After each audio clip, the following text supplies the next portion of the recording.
Alone by Edgar Allan Poe.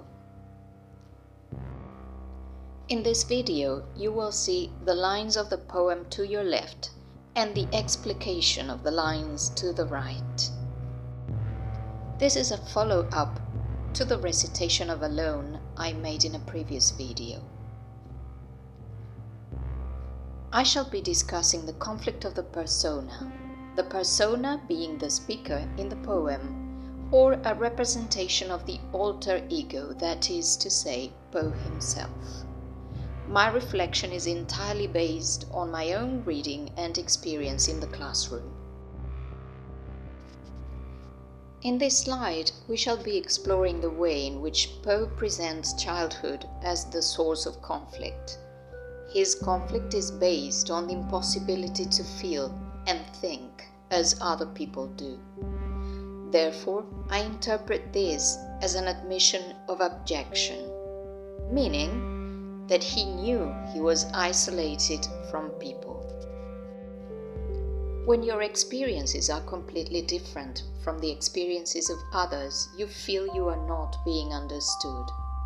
One of the ways in which this is expressed as opposed to repressed is by using verbs in the negative. For example, I have not been, I have not seen, etc. The repetition of the negative generates a sense of impossibility, of lack. This violence applied to language from a formalist perspective emphasizes lack, impossibility, so the persona makes you feel that they were missing something, that there are emotional needs that were not provided for. Clearly, it is not making reference to the material world, but to the emotional or spiritual realm. Have you ever felt isolated? Were you able to put the feeling into words, either spoken or in writing? I have. I wrote poems and stories in which I express these feelings. It is a very healthy way of coping with this. I'll now try to explain the origins of the feeling of lack or isolation, alienation if you will.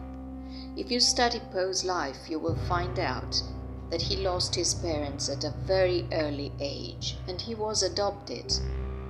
Even though he was well provided for materially speaking, he could never get to sense his step-parents, especially his stepfather, as family. So his feeling of pain, doubt and misery started in his childhood. Poe's way of coping with suffering was through addiction. Addiction to gambling, addiction to drugs. It was impossible for him to cope with so much pain and void inside. Not even the military could put him straight. So, even if his stepfather tried to provide him with everything he needed, there was still a void he could not fill with anything material.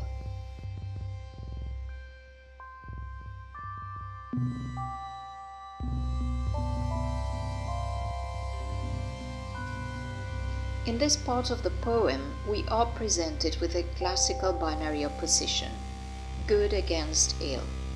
The persona presents it to us as the source from which an existential doubt springs. It's like a huge question mark without an answer. This may be related to the Jungian concept of the shadow. The shadow lies in the unconscious mind, and it contains everything that has been repressed, usually during childhood, and that can't be sorted out by the conscious mind. Therefore, it lies in the unconscious, but it emerges over and over again as a reminder that this is an issue that has to be dealt with.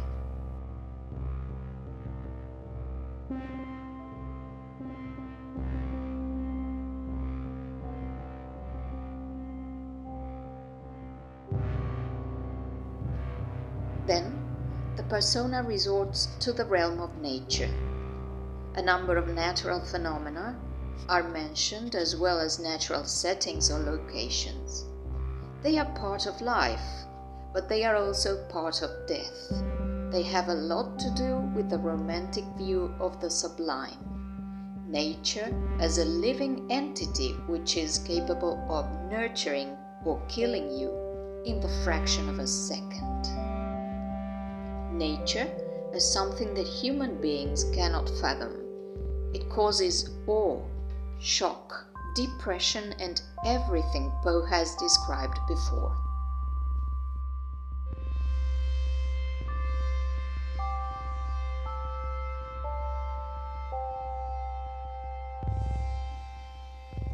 This is the part of the poem in which Poe tells us that innocence has turned into hell. There is a distortion of reality, that is to say, the very innocent cloud has turned into a demon in the eyes of the observer.